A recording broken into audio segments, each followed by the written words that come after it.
Magandang gabi, Pilipinas. Sa Frontline tonight. Makasaysayang pulong ng mga lider ng Pilipinas, Amerika at Japan sa Washington, D.C. Hindi raw dapat masamain ng China sa gitna ng patuloy na tensyon sa West Philippine Sea. Panibagong tigil pasada ng mga jeep sa susunod na linggo, wala ng atrasan ayon sa mga grupong Manibela at Piston. Ilang magulang umaalma sa pinaagang pasok ng mga estudyante dahil sa matinding init ng panahon. Ilang motorista na sampulan na agad kanina matapos ipag-utos si Pangulong Bongbong Marcos na bawal na ang mga wangwang. Sa pool sa video, sasakyan na minamaneho ng senior citizen, nagdire-diretso sa isang fast food restaurant sa Cebu. Isang customer sugatan. At sa showbiz tonight, Francine Diaz nag-sorry sa maling pagbasa niya sa pangalan ng isang K-pop group. SEA Global K-pop leader winner is Tomorrow Times Together!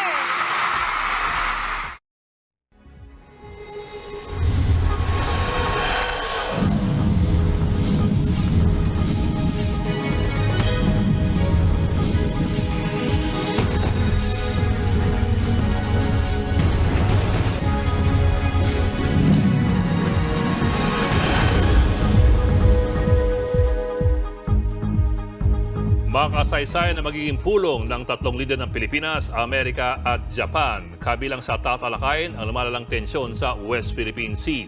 Sa kabila niyan, iginit ng Pilipinas na hindi ito dapat masamain ng China.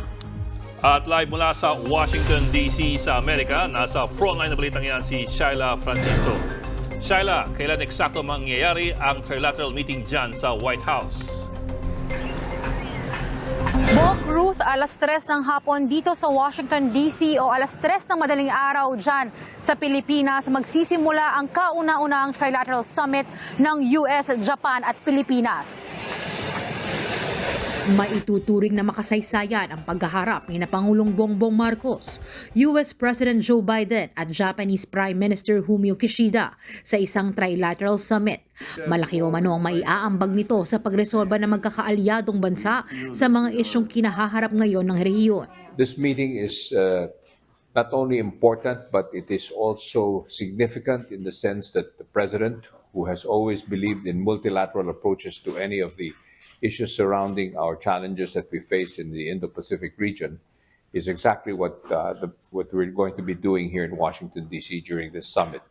Kabilang sa inaasahang matalakay ang lumalalang tensyon sa West Philippine Sea, kasunod ng pangharas ng China sa mga barko ng Pilipinas, at kung paano isusulong ang kooperasyon ng mga bansa sa pagresolba sa isyu ng agawan ng teritoryo. Ngayon pa lang, nagbabala ng Pilipinas na hindi dapat ito maging issue sa China. Hindi tayo naghahanap ng away eh. Tayo naman inaaway.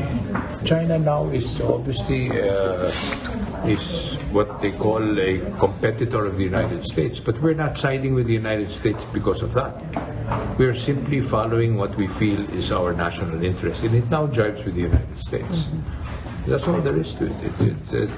Aminado ang Amerika na nababahala sila sa mga agresibong pangharas ng China sa mga barko ng Pilipinas. Sa ngayon, 2 senador ng Amerika ang naghain na ng panukala na layong magbigay ng kabuang $2.5 billion na grant sa Pilipinas para palakasin ang depensa laban sa pangharas ng China. Sa kabila niyan, hindi raw dapat masamain ng China ang Maritime Joint Patrol ng Amerika, Japan at Pilipinas. Naglabas naman ang pahayag ang Chinese Embassy sa Pilipinas kaugnay sa umunoy gentleman's agreement sa pagitan ni dating Pangulong Rodrigo Duterte at Chinese President Xi Jinping. Sabi lang ng tagapagsalita ng Chinese Embassy, dapat idaan sa mapayapang negosasyon ang agawan ng teritoryo. Pero bago yan, dapat daw munang magkaroon ng dialogo para maayos ang mga hindi pagkakasundo ng dalawang bansa. Hindi rin daw sumunod sa mga kasunduan ng Pilipinas, kaya naging mahirap ang sitwasyon sa Ayungin Shoal. Samantala, tatalakayin din sa Trilateral Summit ang mga posibleng investment ng tatlong bansa. Kabilang dyan ang paggamit ng mas ligtas at mas malinis na nuclear energy. Naghahanap din ang partner ng Pilipinas para sa exploration sa West Philippine Sea. Meron ding interes sa larangan ng infrastruktura, semiconductor, manufacturing ng solar panels at makabagong teknolohiya. Pagkatapos ng summit, aabot sa $100 billion na investment ang inaasahang malilikom ng Pilipinas mula sa Amerika at Japan sa loob ng 5 taon. Thank you.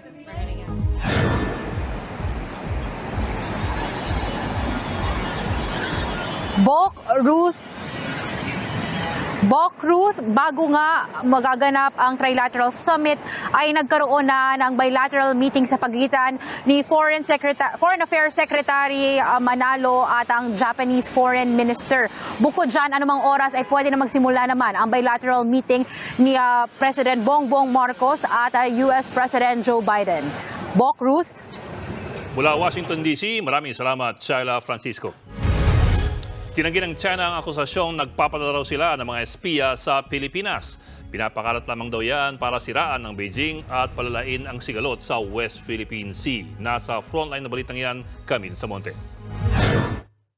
Bumuelta ang Chinese Embassy sa akusasyon na mayroon umanong Chinese sleeper cells sa Pilipinas.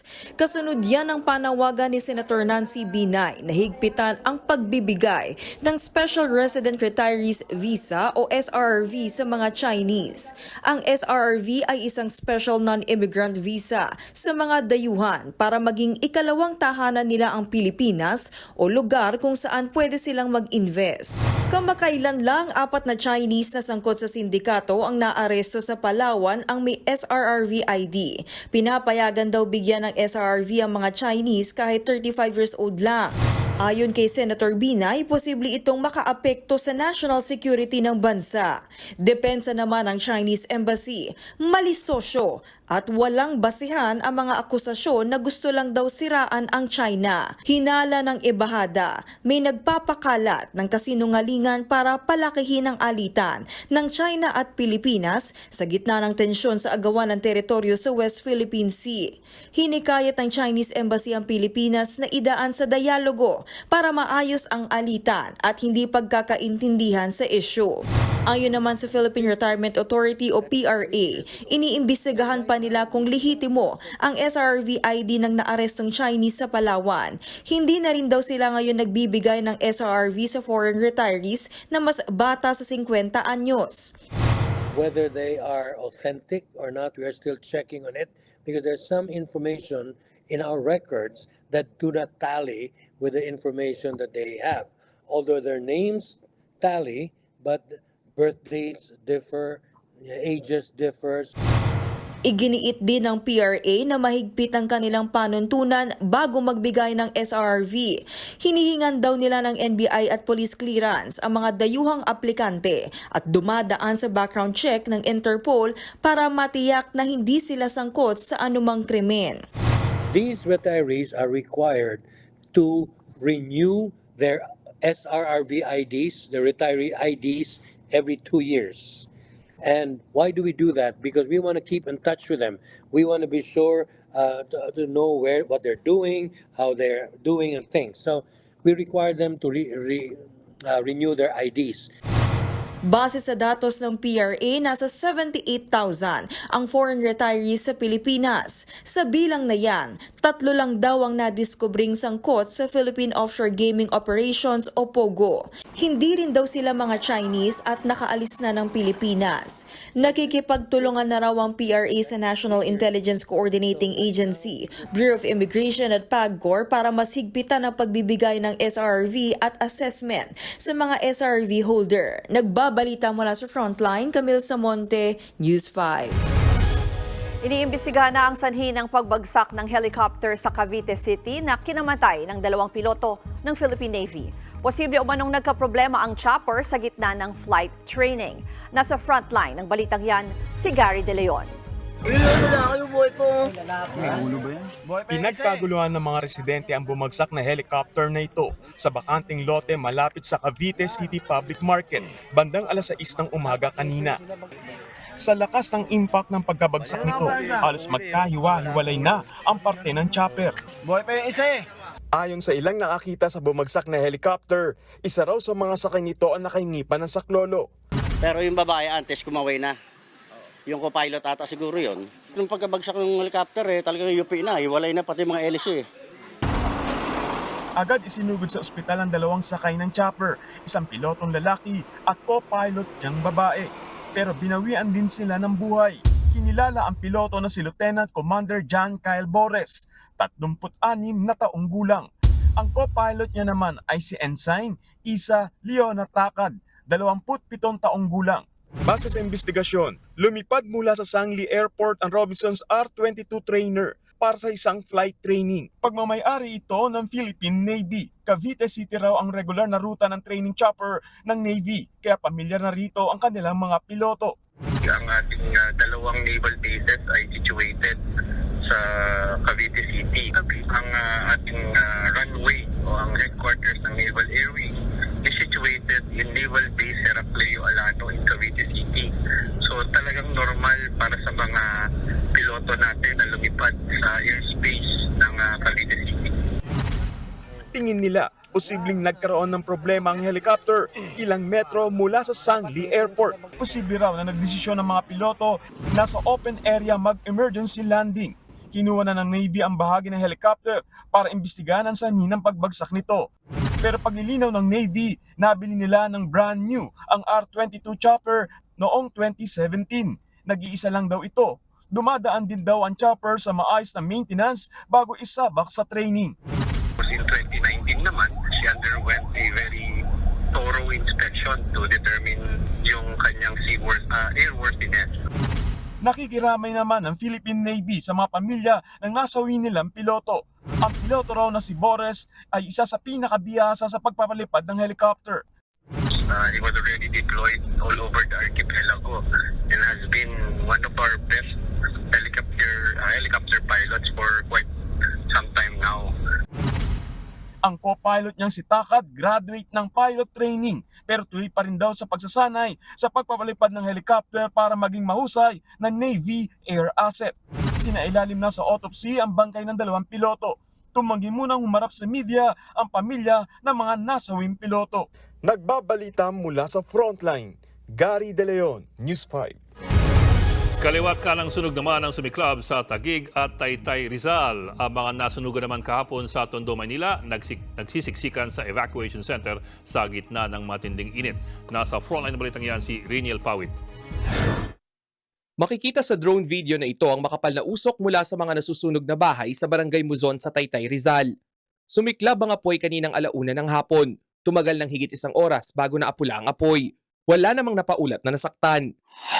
Sa Taguig naman, 2 magkahiwalay na sunog ang sumiklab. Mag-aalas 2 ang hapon kanina nang magkasunog sa Kalye 1 sa Barangay Ibayo, Tipas. Tumagal ng kalahating oras bago naapula ang apoy. Nasa 4 na bahay ang natupok. Mag-aalas 6 naman ng gabi nang sumiklab ang sunog sa isang residential area sa Barangay Bagong Bayan. Idinaan ng mga bumbero ang hose sa butas ng pader na ito. Agad namang naapula ang apoy. Inaalam pa ang sanhi ng magkakahiwalay na sunog. Nagsisiksika naman ngayon sa Delpan Sports Complex ang daang-daang nasunugan kahapon sa Isla Puting Bato sa Tondo, Manila. Aabot sa 1,000 pamilya ang nawalan ng tirahan. Kapos na kapos ang mga portable tent. Bukod dyan, perwisyo din ang matinding init. Umaapela ng tulong ang mga nasunugan para makapagpatayo sila ng bagong tirahan. Nagbabalita mula sa frontline, Reniel Pawid, News 5. Kumpiyansa raw ang grupong Piston at Manibela na mapaparalisa nila ang transportasyon sa isasagawa nilang malawakang tigil pasada sa darating na Lunes at Martes. Nasa frontline ng balitang yan, si Gerard de la Peña. Huelga! Huelga! Huelga kami! Wala nang atrasan ng grupong Piston at Manibela para sa binabalak nilang malawakang tigil pasada simula sa darating na Lunes. Ang kilos protestang yan sa April 15 at 16 ang sagot nila sa huling anunsyo ni Pangulong Bongbong Marcos na wala ng extension ng deadline ng PUV consolidation. Tutol pa rin ng dalawang transport group sa pag-oobliga sa kanila ng pamahalaan na bumuo at sumali ng kooperatiba bilang bahagi ng PUV modernization program. Pinagtutulong-tulungan tayo nitong administrasyon kasama ng mga pro-modernization na mga grupo upang tayo ay mawala na sa kalsada, mawalan na ng hanap buhay at mawalan na ng kinabukasan ng ating mga anak. O Pangulong BBM, Tapusin mo na yung consolidation, pero dapat ibalik yung aming 5 years na validity ng aming mga prangkisa. Aabot sa 25,000 miyembro ng Piston at Manibela ang tinatayang makikiisa sa Tigil Pasada sa Metro Manila. Aabot naman sa 80,000 miyembro ang sasali mula sa mga probinsya. Kumbinsido silang mapaparalisa nila ang transportasyon. Bukod sa wala ng deadline extension, ituturing na rin na kolorum ang mga PUV na hindi pa nakapag-consolidate. Pero ayon sa Manibela, di sila titigil sa pamamasada. Tatakbo at tatakbo kami kung huhulihin nyo kami. Kami na mismo ang lalapit sa inyo sa opisina ng LTO at LTFRB. Ibabalagbag namin dyan yung aming mga jeepney. Gate pa rin ng LTFRB, parte pa rin ng solusyon sa trapiko, yung consolidation o yung pag-iisa ng prangkisa ng mga jeepney. Kung may maayos kasing fleet management o yung pagdidispatcha ng mga jeepney units, hindi mangyayari yung ganito, na may 2 o 3 jeepney na bumabiyay sa kaparehong ruta ang sabay na naghihintay. Pero halos walang laman. Pinaghahanda naman na ng LTFRB ang PNP, MMDA at mga lokal na pamahalaan sa magiging epekto ng Tigil Pasada. In most of these strikes na ginawa, the last 3 ones, hindi ho kami naglabas ng mga rescue buses dahil halos wala naman pong sumama sa kanilang Tigil Pasada, and bari na rin ho sa aming obserbasyon, halos lahat po bumiyahe. Sa huling bilang ng Land Transportation Franchising and Regulatory Board, halos 80% na ng lahat ng jeepney at UV Express sa buong bansa ang kasama na sa mga kooperatiba at korporasyon. Sa Metro Manila, mahigit 50% lang ang nakakapag-consolidate. Pero para sa LTFRB, pasok na sa target ang mga bilang na ito. Malaki na po yun because there are other modes of transportation available po. Hindi lang naman po yan mga pampublikong jeepney. Meron pong tricycle, meron pong bus, may UV, meron pong mga TNVS. So, hindi ho kami nababahala that in those areas, magkakaroon ho ng tigil ng paralyzation of public transportation. Bukas ay nakatakdang magpulong ang MMDA para maihanda ang mga rescue vehicle na magsisigurong maihahatid ang mga pasahero sa kanilang destinasyon sa gitna ng Tigil Pasada sa Lunes. Nagbabalita mula sa Frontline, Gerard de la Peña, News 5. Susunod, pag-araro ng isang sasakyan sa isang fast food restaurant sa Cebu sa pool sa video. Panghuhuli sa mga sasakyang may blinker at wangwang nagsimula na kanina. At ex-partner ni Pokwang na si Lee O'Brien, pinadeport na. Magbabalik ang Frontline tonight.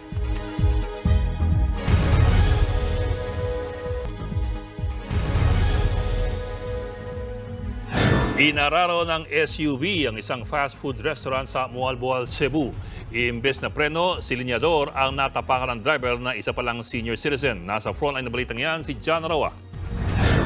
Sa videong ito, makikitang nasa parking lot ng isang fast food restaurant ang mini SUV na to sa bayan ng Mualboal sa Cebu. Maya-maya pa, biglang nagdire-diretso ang sasakyan hanggang sa tumbukin ang kainan. Sa lakas ng pagkakabangga, nabasag ang salamin ng restaurant. Pumasok sa loob ang kalahati ng sasakyan. Agad namang rumispondi ang mga otoridad at inalalayan ang 64 anyos na driver palabas ng mini SUV. Duguan naman ang braso ng isang lalaking customer matapos maipit sa insidente. Agad silang dinala sa ospital. Base sa investigasyon, imbis na preno, si linyador ang naapakan ng driver. Bago raw yan, nauna nang nabangga ng senior citizen ang isa ring pampasahirong bus nang atrasan niya ito sa parking ng fast food restaurant. Nang suriin, maayos naman ang lagay ng matanda. Hawak na siya ng mga pulis. Partially, they will push through to the legal action. Determinado talaga po sila na habulin. Posibleng maharap sa kasong reckless imprudence resulting to physical injury and damage to property and driver. Paalala naman ng mga otoridad sa lahat ng mga motorista. I-check muna yung kondisyon ng sasakyan at saka yung kondisyon mismo ng sarili mo kung capable ka ba mag-drive. Or else otherwise, makukompromise lahat yun. Magkakos ka na aksidente. Nagbabalita mula sa Frontline, John Arua, News 5. Tatagal ng higit 1 buwan ang pinaagang oras ng pasok sa mga pampublikong eskwelahan sa Maynila dahil sa matinding init ng panahon. Ang ilang magulang at estudyante nagrereklamo. Nasa Frontline ng balitang yan, si Dave Abuel. Hindi pa tuluyang pumuputok ang araw, sunod-sunod na ang dating ng mga estudyante sa Padre Mariano Gomez Elementary School sa Santa Cruz, Maynila. Simula kasi ngayong araw, pang-umaga na lang ang pasok sa mga pampublikong paaralan sa Maynila para maiwasan ang matinding init sa hapon. Magsasalita ng pang-umaga at panghapon na klase sa half-day na face-to-face classes.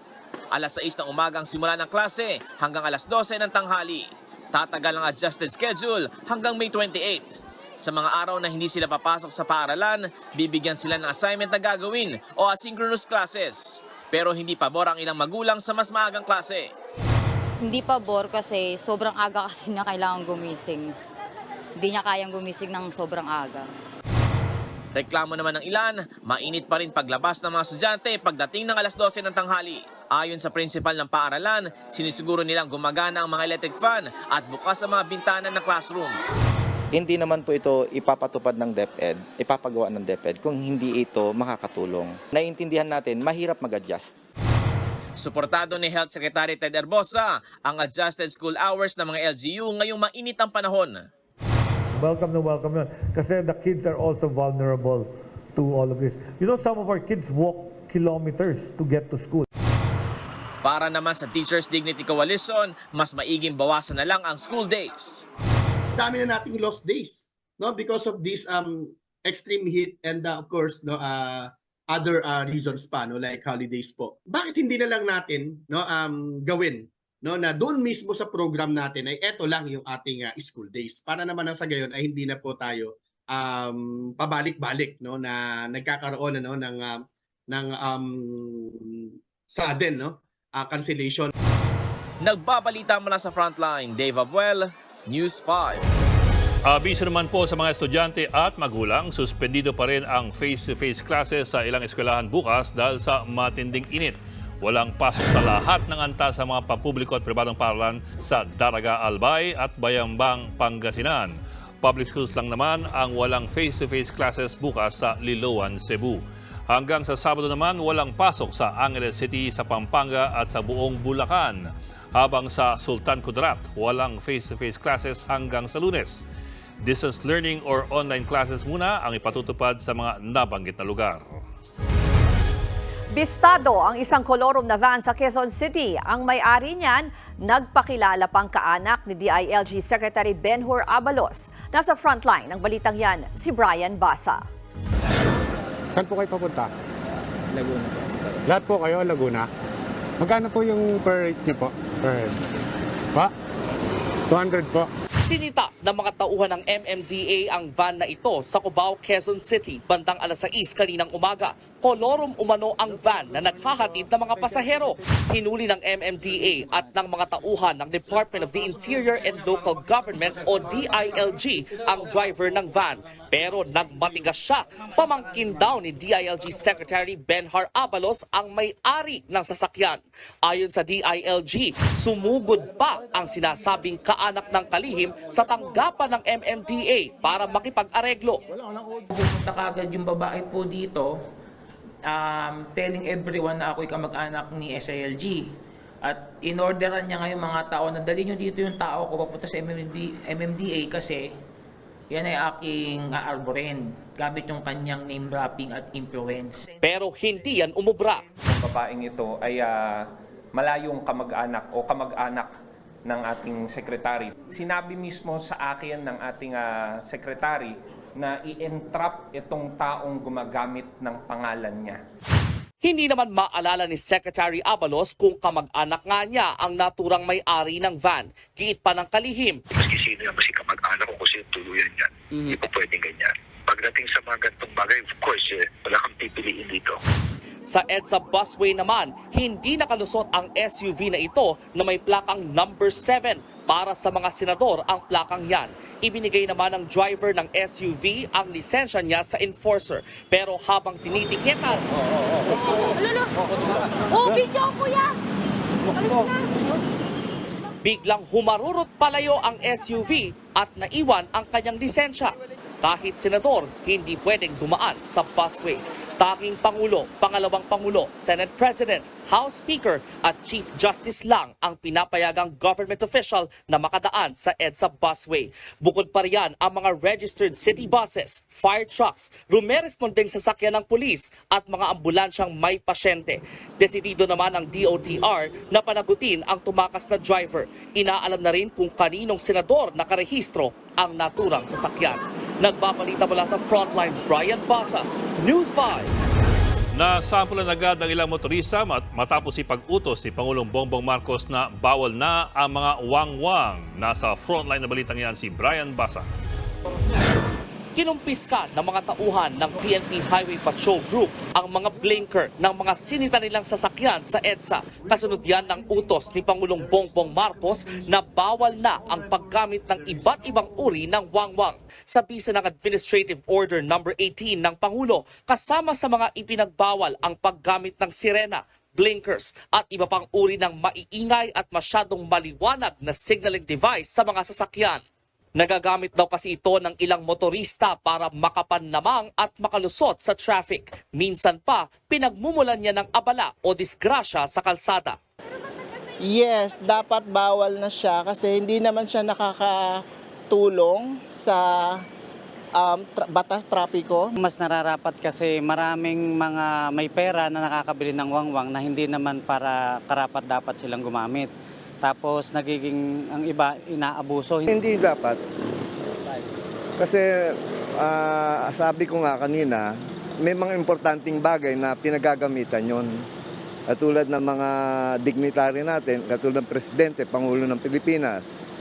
Ayon naman sa grupong Alt Mobility Philippines, mas maganda kung walang exempted, ordinaryong mamamayan man o opisyal ng pamahalaan. Yung mas magandang pagtuunan ng pansin, ay yung paglulutas ng public transportation. Ang inaasahan sana namin na mas mauna ay yung order na nag-uutos sa mga national government agencies na gumawa ng comprehensive plan. Hindi na bago ang pagbabawal sa wangwang. Naging simbolo nga ito ng administrasyon ng yumaong si dating Pangulong Noynoy Aquino. Pag-upo pa lang niya sa pwesto noong 2010, agad niyang ipinagbawal ito dahil sinasalamin umano ng wangwang ang pagiging entitled ng ilang motorista. Nauna na rin sinabi ni Pangulong Marcos na dapat manguna ang mga opisyal ng gobyerno sa pagsunod sa batas trapiko. Kabilang din sa pinababantayan ng Pangulo ang dumaraming insidente ng gumagamit ng protocol plates kahit hindi otorisado. Panahon na raw para limitahan ang mga pwedeng gumamit ng special plates. Kanina, nanita rin ng MMDA na mga motoristang nakitaan ng commemorative plate pero wala naman ang orihinal na plaka sa harap. Nagbabalita mula sa Frontline, Brian Basa, News 5. Sa pool sa CCTV, karinderya sa Nueva Vizcaya, ninakawan ng panindang ulam. At silipin ang mga intense na eksena sa nalalapit na pagtatapos ng Can't Buy Me Love. Tutok lang mga kapatid dito sa Frontline Tonight.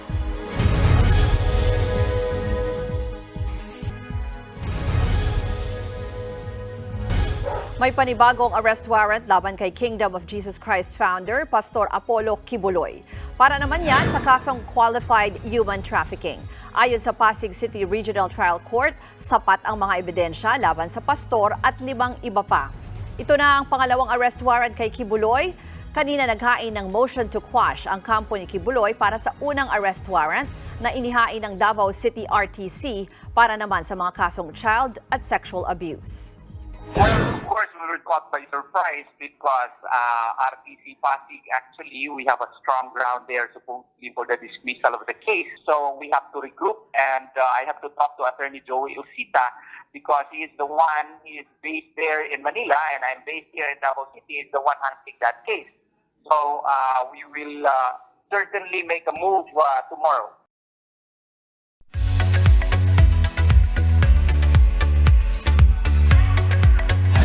Showbiz Tonight na tayo. Ito todo na ang kilig, drama at mga intense na eksena sa nalalapit na priceless finale ng hit kapatid Dreamscape series na Can't Buy Me Love. Panoorin yan sa report ni MJ Marfori. Pinagbibintangan mo yung pamilya ko sa nangyari sa nanay mo? Matatahimik ba tayo? Oo, Bingo, oo. Hindi mo naisipin na nanay ko pumatay sa mama mo? Pa-intense ng pa-intense! Bingo! Si Snoop managsala. Nahuli na namin sa salang kidnapping. With matching twist at mga pasabog. Gaya ni Bingo na isa ng CEO ng GLC Company. Ilan lang yan sa mga dapat abangan sa nalalapit na pagtatapos ng hit kapatid serye na Can't Buy Me Love. Sa kanilang finale teaser, mas heavy pa sa heavy ang aktingan ng ating mga bida. Ipit talaga nila ako pati si Snoop dinamay! Kausapin mo si Ling. Pumayag silang tulungan tayo, pero gagawin lang nila yon if she agrees to marry Stephen. My heart is not for sale. Hindi rin mawawala ang kilig moments, gaya ng eksenang ito ng Don Bell na kinunan pa sa Batanes. At sa kanilang press con kanina, naiyak nga ang ilang cast members ang nalalapit na pagtatapos ng serye. Si Donnie, na gumanap bilang si Bingo, naging emosyonal nang balikan ang special moment nila ng kanyang mamang na si Nova Villa. Kitang-kita na nahirapan na siya. Game pa rin. Kahit overtime na, siya ang unang magsasabi ng, game, gawin po natin direct. Ano pong pwedeng gawin? Kaya, Tita Nova, maraming salamat po. Si Belle naman, napamahal na raw sa kanyang karakter bilang si Caroline Q. As in, araw-araw ko rin question sa sarili ko, sino ba pumatay sa nanay ni Caroline? So yun, ang dami talaga, the story itself, talagang while reading the script. Bukod sa Don Bell, marami rin ang kinilig sa kanal at aircon love team ng Snow Reed, played by Anthony Jennings at Maris Racal. Gusto ko pa rin naman maging si Irene. Parang okay pa ako kay Snoop sa ngayon. Abangan nyo yung mga pwede pa namin gawin. Abangan ang finale ng Can't Buy Me Love sa May 30, 9:30 p.m. dito sa TV5. Ito ang isa pang dapat abangan. Papasok na rin sa FPJ's Batang Quiapo ang viral Paris vendor na si Diwata. Kwento niya sa isang vlog, nagsimula na raw siyang mag-taping para sa serye, pero hindi pa raw niya sigurado kung kailan ito ipapalabas. Sabi pa ni Diwata, nakasama niya sa eksena mga aktres sa sina Ivana Alawi, Kim Rodriguez at ang mismong bida ng direktor ng serye na si Coco Martin. Tutok lang sa Batang Quiapo, 8 p.m. pagkatapos ng Frontline Pilipinas, dito sa TV5. Nagbabalita mula sa Frontline, MJ Marfori, News 5. Abangan sa pool sa CCTV, isang kaserola ng adobo tinangay ng mga kawatan sa isang karinderya sa Nueva Vizcaya. At Francine Diaz trending dahil sa maling pagbasa niya sa K-pop group na Tomorrow by Together. SEA Global K-pop leader winner is Tomorrow Times Together! Tuloy-tuloy ang balitaan dito sa Frontline Tonight. Sa pool sa CCTV, ang pagnanakaw sa isang karinderya sa Bagabag, Nueva Vizcaya. Hindi po pera, kundi ang tindang ulam na adobo ang tinangay ng mga kawatan. Sa video na yan, makikita ang pagdating sa harap ng karinderya ng dalawang lalaki na sakay ng motorsiklo. Nagmasid-masid pa muna ang mga lalaki. Ilang saglit pa, buwaba ng motor ang rider. Tumakbo ang lalaki papunta sa kainan at kinuha ang isang kaserola na may lamang adobo. Agad siyang sumakay sa motor at saka tumakas. Patuloy pa pinaganap ang mga nagnakaw ng ulam. Sorry. Sumuko sa NBI ang dalawang magsasakang nanloko umano sa mga kapwa nila magsasaka. Ang kanilang modus, mangolekta ng pera para makasali kunwari sa programa ng gobyerno. Nasa frontline ng balitang yan, si Elaine Fulgencio. Voluntaryong sumuko sa tanggapan ng National Bureau of Investigation o NBI sa Quezon City ang dalawang magsasaka na ito na nahaharap sa kasong syndicated estafa. Isa sa kanila si Elvira Gamit. Napahagulgol ang misteryang si Angelito at iba pang mga kaanak sa kanilang pagkikita kanina. Higit isang taong nagtago si Elvira sa mga otoridad. Nakiusap ang kanyang asawa na sumuko na siya. po na. Opo, parang hindi lang po siya masyadong mahirapan. Pero po siguro masarap po niya sa loob. Yung alam naman po ko sa inyo na hindi siya lahat pababayaan. Kinilala naman ang isa pang sumuko na si Lorna Favorito. Pinili nilang sumuko sa NBI para sa kanilang seguridad. Ayon sa NBI, January 2023 nang lumabas ang warrant of arrest laban sa kanila at sa 7 pang mga magsasaka sa Bataan. Sangkot daw sila sa panluloko sa mga kapwa nila magsasaka. Mula 2002 hanggang 2020, nangongolekta umano ng pera ang mga akusado sa mga kasamahan nilang magsasaka para maging agrarian reform beneficiaries ng gobyerno, pero wala raw silang ibinibigay na resibo. They represented themselves as officers of samahan ng mga nagkakaisang mamamayan sa Barangay Sumalo Incorporated, and allegedly they collected money from farmers to process the coverage of lots owned by River Forest Development Corporation for coverage under the Agrarian Reform Program. Ayon sa kampo ng mga akusado, naghain sila ng petition for review sa Department of Justice noong Pebrero, dahilan para masuspend ng hanggang 60 araw ang proceeding sa korte. Dinismiss ng DOJ ang petition for review dahil sa kakulangan ng ebidensya. Pero, Setyembre lang lumabas ang desisyon. Dahil lagpas na ito sa nasabing 60 araw na pag-antala sa proceeding sa korte, kailangan ng umusad ang kaso at itakda ang arraignment. Sinabi ng Secretary of Justice na dapat walang kaso. At kung ganoon, lumalaki ang pag-asa nila na sa RTC, once na nag-hearing, kung mag-hearing, ay dalawa lang ang senaryo nila dyan eh. Ma-dismiss o kaya bigyan sila ng karapatan na magpiansa. Kasalukuyan pang pinaghahanap ng mga otoridad ang 7 pang magsaka na sangkot sa panluloko. Nagbabalita mula sa Frontline, Elaine Fulgencio, News 5.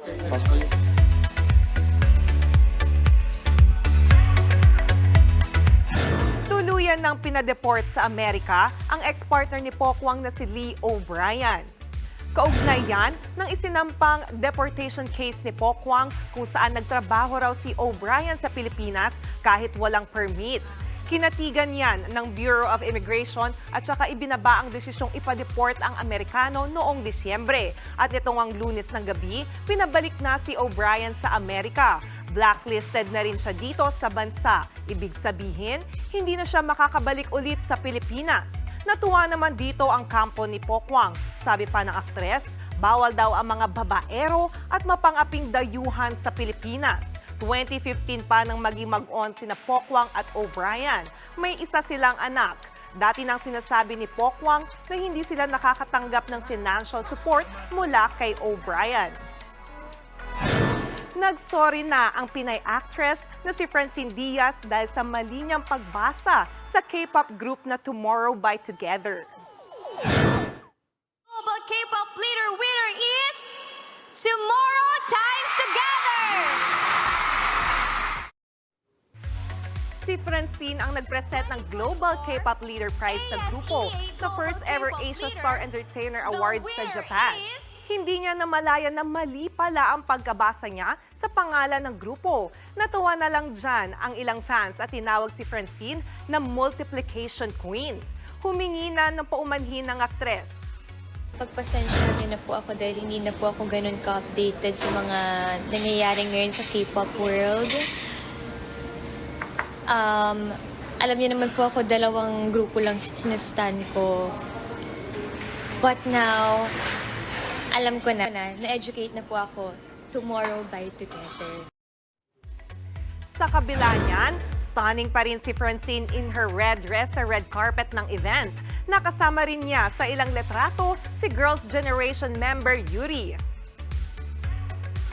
Yan ang latest and hottest sa showbiz tonight. Of course, si Jana Lipon. Happy Thursday, mga kapatid. Tama naman, binasa ni Francine, di ba? Nung huli na. Yung huli, yes. Dapat Tomorrow by Together. Pero kasi, it's TXT. So, possible din na talagang magkakamali. Nakita niyo yung X, no? Yes. Oo. O, anong kwentong adobo? Anong kwentong adobo? Tanawin ko sana, ikaw may adobo ka ba dyan? Magtaka ka kasi bakit adobo yung kinuha nila? Oo. Pwede naman sinigang, yung pakbet. Bagay, Oo. Hindi kasi yung adobo mas tumatagal eh. Oo, may pwede pang logic yun. matagal. Oo. Oo, pang matagalang Pag habang ulam. tumatagal din yung mas sumasarap pa din. Oo nga. Baka madaming in-order siguro nila. Grabe itong araw na ito, no? Pinaghahanap si Kibuloy, pinaghahanap yung nandoko sa mga magsasaka, pinaghahanap yung kaserola ng adobo. Oo nga. Yan po ang 45 minuto pag mas malagang headlines. Balitaan at diskusyon para sa paghubog ng matalinong opinyon. Kami yung kasangga sa pagbabalita. Sa ngalan ni Mean Dos Baños, ako po si Ruth Cabal. At ako naman po si Edwin Gao. Magandang gabi.